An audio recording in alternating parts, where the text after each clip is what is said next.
Klint, do you have any updates on Ashton Jeanty and the severity of his injury? Yeah, I'm not going to get into the injuries. He's on the mend.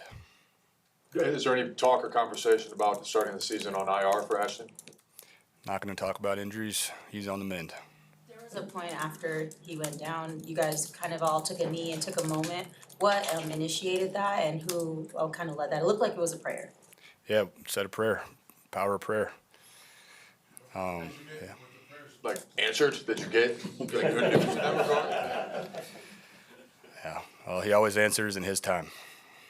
Klint, if we could go to the battle with JPJ and Caleb. Have you seen any separation? Do you think, is it tied in your mind? Where is that battle right now?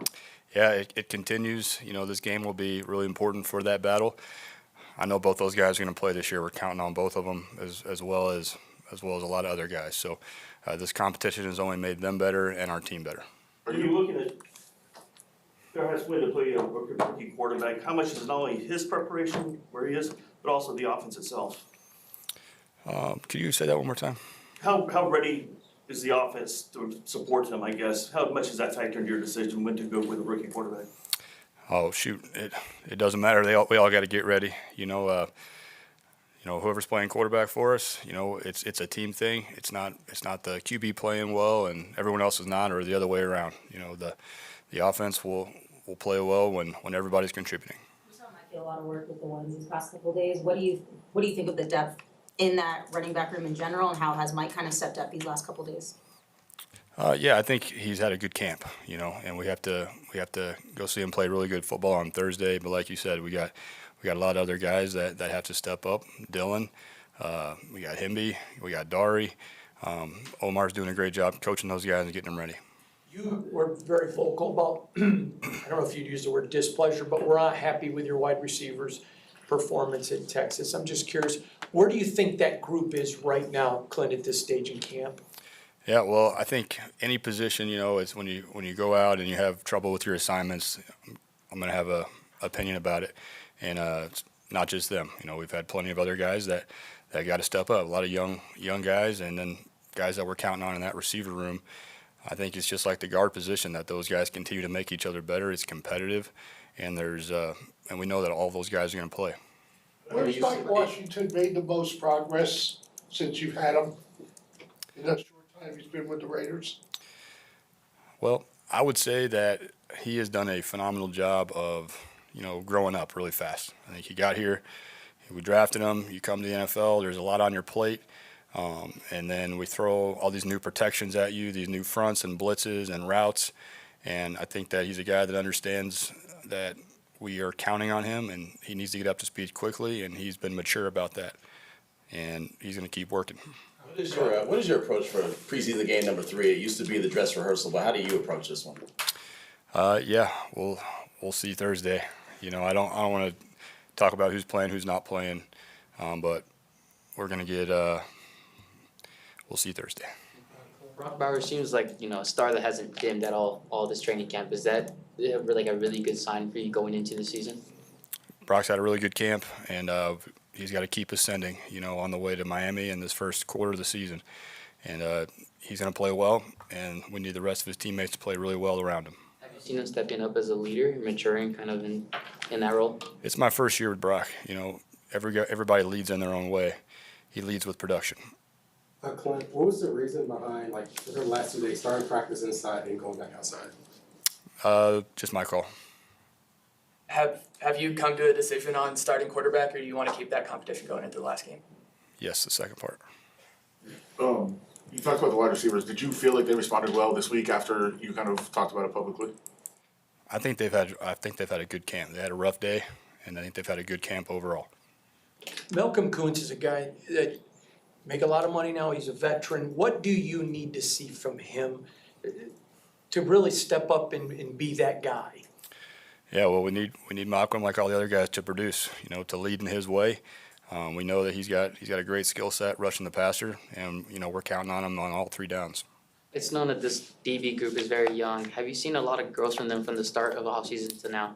I have, and you know, kudos to Joe Woods. Joe Woods is a coach a lot of football. He's a guy that really works hard and prepares his guys for practice. Really excited to have him, you know, leading that young room. back into that, what do you believe Trey Stooks has done to be able to earn more reps throughout, camp, especially late in these last weeks or so? He's around the ball a lot.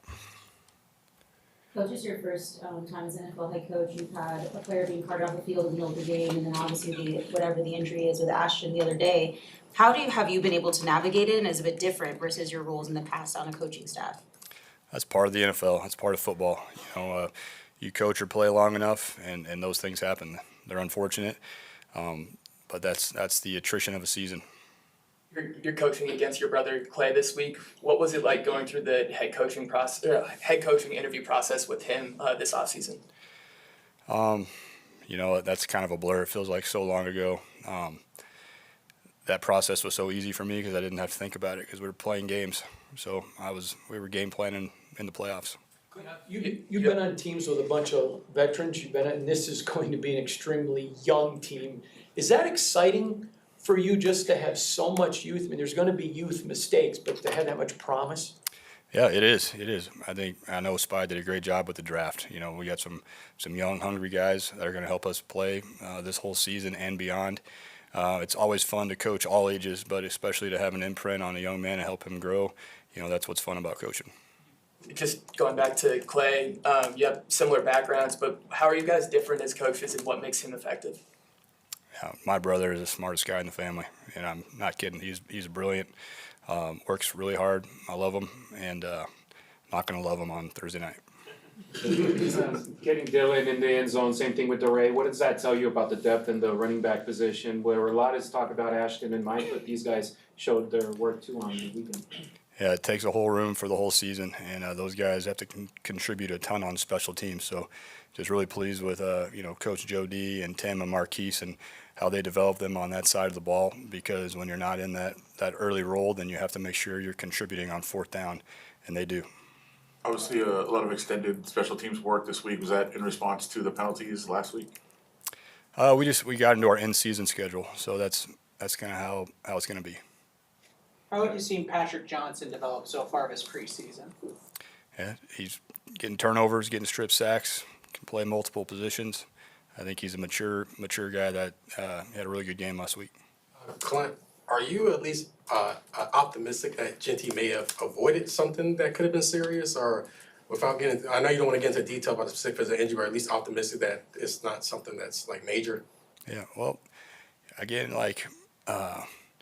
Ashton got hurt in practice, and the whole team took a knee. I think that says a lot about him being on the mend and us counting on him. So really excited to get him back, and I'm a huge believer in the power of prayer. We spoke to Ian Thomas yesterday, and he said that he really takes special teams serious, and if you guys need him on special teams, that he'll flourish there. Who is that? What? Ian Thomas. Ian, go ahead. How's it feel to have such a guy like that who is just gonna do whatever's asked of him? Yeah, Ian's the guy we're counting on this year. Counting on him on offense, counting on special teams. He's played a lot of football in this league, so he's going to have a role on this team, and he's had a solid camp, as has Albert, as has 41 that's come in here. There's been a lot of competition, and they've all made each other better. How would you assess Fernando's first training camp in the NFL? Well, I'd say it's his first one. It's baptism by fire every day at all positions, especially a rookie quarterback. So I see an improving player that we just got to keep being hard on and get him better. Good. Thanks, Coach. Thanks. Thank you.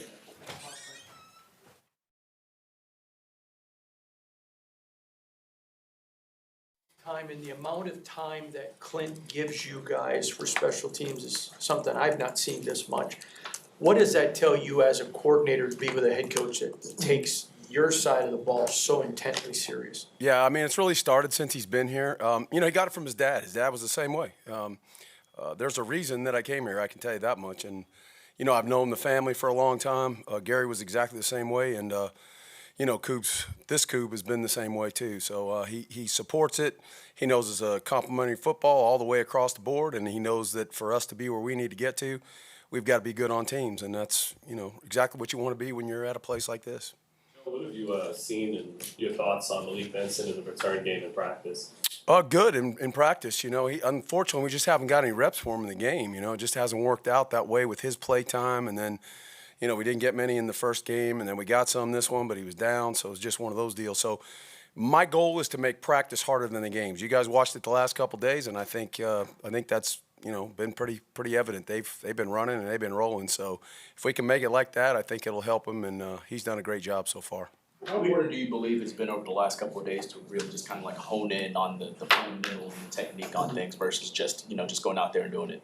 Yeah, I think that's true, but I also think that's every day. Like, I try to do it every day. I know we had some penalties last week, and nobody's sicker than me. The two that I'm mainly sick about for the first 2 weeks, the Conce penalty where we get a landing zone violation, that should never happen, and then the penalty on DeCam, where you run out of bounds. He's been drilled that every time, and again, that cost us, going from starting at the 5 to the 20. People say hidden yardage in the kicking game. That ain't hidden yardage. That's 15 yards that we should have had back there. So those are the ones that I'm upset about. But the holding calls, I look at them as teachable moments.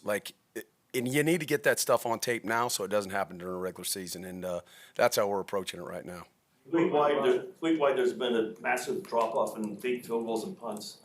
Why do you think that is, and do you think from an entertainment standpoint you'd like to see more of that? I mean, I like to fake it every time, dude. No, I'm just kidding. I don't know, to be honest with you. I can't say. I just know that with those plays, there's always a negative side of things too. Everybody sees it when it works, and it's a great play and all that stuff. But when it doesn't work, it's a negative part of the game that usually you can't recover from. So I'm sure that's part of it. But we'll just see where we're at in that part of the game and go from there. What can you say from Conce from the beginning of this offseason to now, entering his third preseason game? Yeah, I think, obviously disappointed after the last game, and really the first one from the standpoint of his game film has not looked the same as his practice film right now. So we got to match those two up, and that's going to happen with younger guys. I mean, it's happened throughout my career with a lot of younger guys. So you got to try to get that corrected as fast as you can, but still think he's a talent and still think he's going to have a chance to be a kicker down the road in this league. How much do you think his struggles in game are more a mental thing than anything else? I don't know, mental's the right word. I just think, when that happens as a field goal kicker, everybody sees it. You don't see the guy missing a block that's a tackle. And, so it's a little bit different there. It's the same, but it's different, right? Because everybody can see it. So I don't think it's any different than any other rookie, to be honest with you. But, he's working on it. He had a great practice yesterday, and hopefully we can continue to go from there. You talked about the penalties earlier. How do you coach penalties out of a player?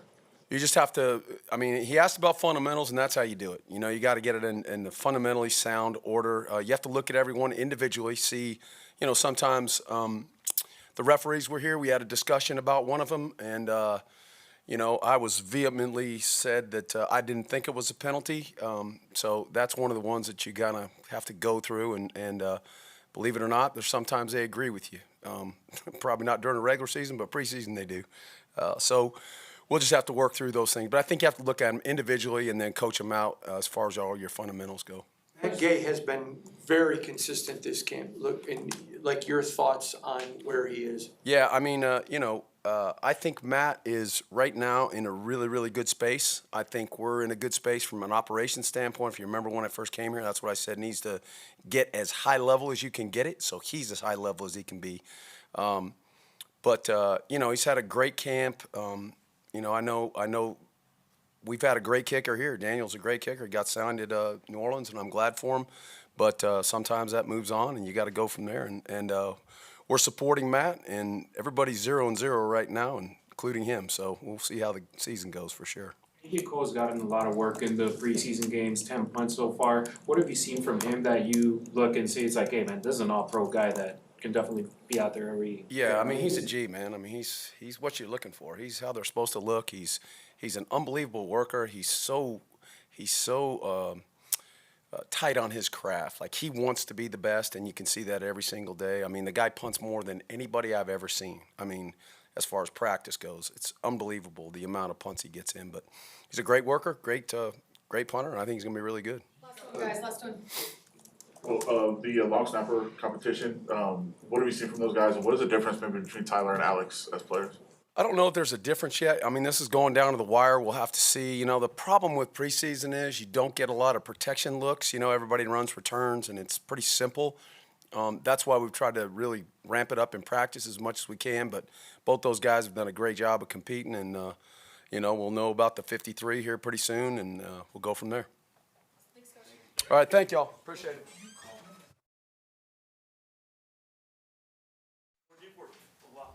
Fernando, one of the big talking points was, can he adjust to direct snaps behind center? How has he come along in that regard? Under center, he's perfect. I've had no issues the whole time. He's been detail-oriented in the huddle, detail-oriented, taking command of every play that he gets. I see that he's ready for anything the coaches ask of him. How much more have you been at ease just this preseason and just throughout training camp, kind of making the switch back from center to guard, kind of your more natural position? Yeah. So when I first came into the NFL, they always said the more you can do. So at the end of the day, if they ask me to play center, they ask me to play guard, I'm going to do whatever they ask. It's always good to get reps. We got great guys on each side of us when I'm playing center, and then at guard, whoever's in, whether it's Tyler, Trey, Will, all of them have been great leading the O-line. Rick Dennison is widely respected as one of the best offensive line coaches in the NFL. What's it been like to learn from him? Great question. I think he's awesome. He's a great coach. They brought in a whole crew of guys. They brought in Mario, they brought in Pete, Ben, and they have Rico. And you can tell that they know what they're looking for, the coaching points. They've done it before, whether it's scheme or technique, they're really on it. And it's been a breath of fresh air getting that, and excited to work with them. You brought up Trey as a guy who's, getting used to center, as a guy who's also has positional versatility. Are you able to help him at all as he kind of moves around positions as he starts his career? Yeah, I think everybody helps each other. So even today, there's been a couple times where we're get done with the play and we get back in the huddle, and before we get back in the huddle, or right when we get back in the huddle, just going through and be like, hey, what'd you see? What happened? Or like, the tackles being like, hey, it's 3rd and 7 or 2nd and 9. And, other guards or everybody else talking, hey, Nichols in the game or Base is in the game. And so I think everybody's done a good job, helping out one another, make sure that we're on the same page. How have you felt about just the communication aspect and the way that you guys have come together, learned the new guys, the new terminology, all those different things? Yeah, I think, right now we're working on being the most conditioned, the most connected, and most disciplined. And I think every day we're striving towards that. And, each practice that we get, we got to keep on taking advantage of the reps, the communication, and seeing all the different fronts. And so far, doing well, but, we can keep doing better. How much different is what's asked of you as a player in this offense compared to what was asked of you in the previous offense, and maybe how does it fit you a little better? Yeah, great question. I think for the most part, I try not to focus on what was going on in previous years. I try to focus on what the coaches are asking me today. If they say, hey, get your hat in this place, I'm going to strive to do that. If they say, hey, stay lower, I'm going to do that. So I try to just focus on what they're asking for that practice, and then just focus on that one thing, get better at it, and move on.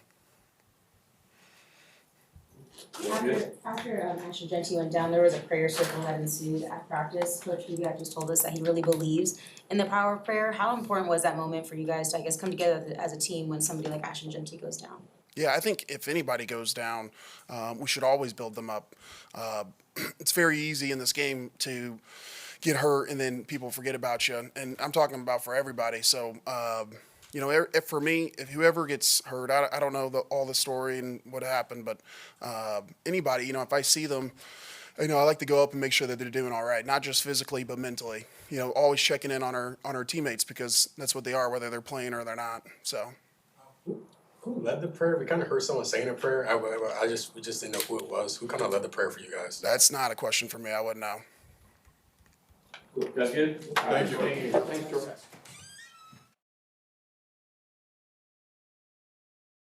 Brand new rookie. So talk about your first camp. What's your thoughts on it? How far do you think you came? What are you happy with?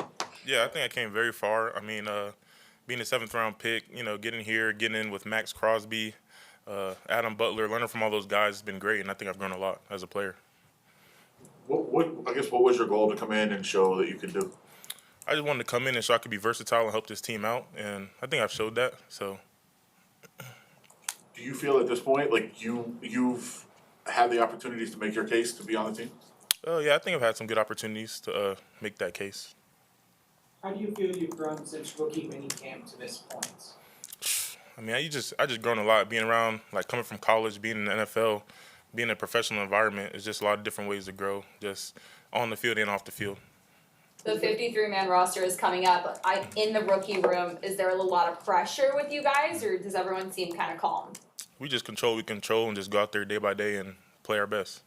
There's been some of the guys in the locker room, some of the OGs that really helped you along the way, whether it's just like on the field or adjusting to the NFL. Yeah, Max Crosby, Adam Butler, JJ, I mean, all the guys in the room, they've poured into us a lot and helped us out. What's it been like playing for a defensive coordinator like Rob Leonard, who has so much background in coaching defensive linemen? It was really fun. It could be annoying at times, but it's really fun. But I love Coach Robbie. You know, he's a great guy, has a great scheme, and I love playing for him. How do you like Vegas? I like it a lot. Have you been here before, getting drafted? No, I haven't been here before, but it's a nice spot. Yeah. What was it like? I mean, you guys obviously practice in the morning to try and beat the heat. It was a little warmer today, but how does practicing in those kind of conditions, having a training camp in those kind of conditions prepare you for the season? I think it just, I mean, we get up early, we're an early team, and we just get up and get it done, and we'll be ready to go. What do you feel your best asset that you bring to this defense is? I think I'm a really good run stopper, but I can also add in on the pass rush as well. So I think I'm pretty good on both. It's one thing hearing about Max Crosby's work ethic and all the time he puts in and how he really tries to coach up everybody on the line. What has it been like for you experiencing that with him? I mean, it's very inspirational. Like, he's one of the best in the game, and obviously coming in, that's what I want to be. I want to be one of the best in the NFL. So having that in my room and being able to, I'm at the hotel and I'll text him in the morning like, hey, like, let me ride to practice with you. He's the first one in here. I'm waking up, you know, yawning and stuff, and he's like, let's go. And, you know, so that's just great to have him around and, you know, follow his footsteps.